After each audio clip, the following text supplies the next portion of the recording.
Outrage and condemnation after deadly assaults on the Syrian city of Aleppo. Airstrikes and artillery fire killed dozens in both rebel and government-held areas. A pediatric hospital was hit along with a number of other buildings. And UN warns that the situation in Aleppo has become catastrophic. CCTV's Nathan King joins us. Nathan, what a horrible day. Yeah, and just remember, just a few weeks ago, everyone was saying that there was a glimmer of hope as the cessation of violence happened, and of course the talks progressed. That is no longer the case.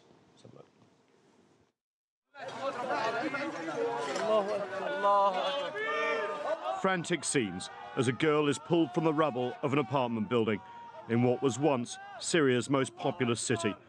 And those who would have cared for her also bombed from the air. The Quds Children's Hospital hit, killing young patients and staff, including one of the few children's doctors left in the besieged city. Syrian state television quoted military sources as denying accusations that Syrian government forces carried out the raid. In recent days, Damascus and its Russian allies have been stepping up attacks on what they call terrorist-held areas. Russia also denies its planes hit the hospital. The facility was partially operated by the international charity Doctors Without Borders, also known in French as Médecins Sans Frontières. The group released this scathing statement saying MSF categorically condemns this outrageous targeting of yet another medical facility in Syria. This devastating attack has destroyed a vital hospital in Aleppo and the main referral centre for paediatric care in the area.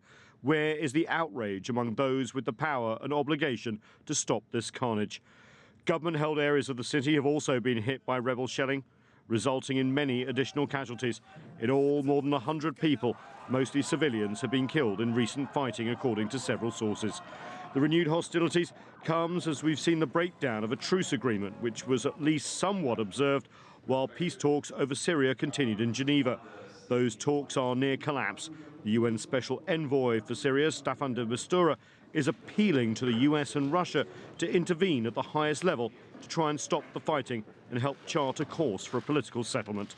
What we need to do and to hear is that the cessation of hostilities is salvaged and that the cessation of hostilities is saved from a total collapse.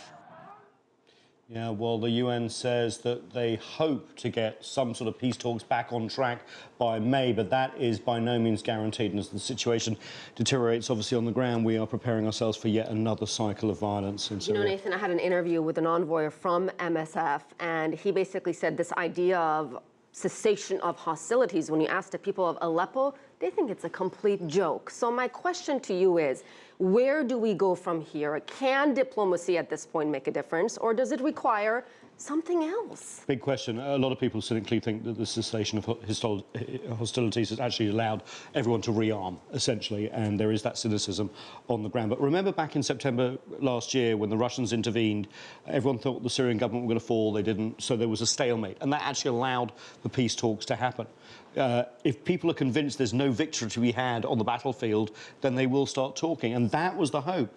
But as you can see, there are so many different sides, so many different angles in the Syrian conflict that peace talks have not led to anything, and so we're seeing this resumption of violence. It's going to be very, very difficult to get people back around the table if people start witnessing that on their TV screens and in Syrian cities as we go forward. So many civilians paying the price. And Nathan King, thank you so much. Thanks a lot.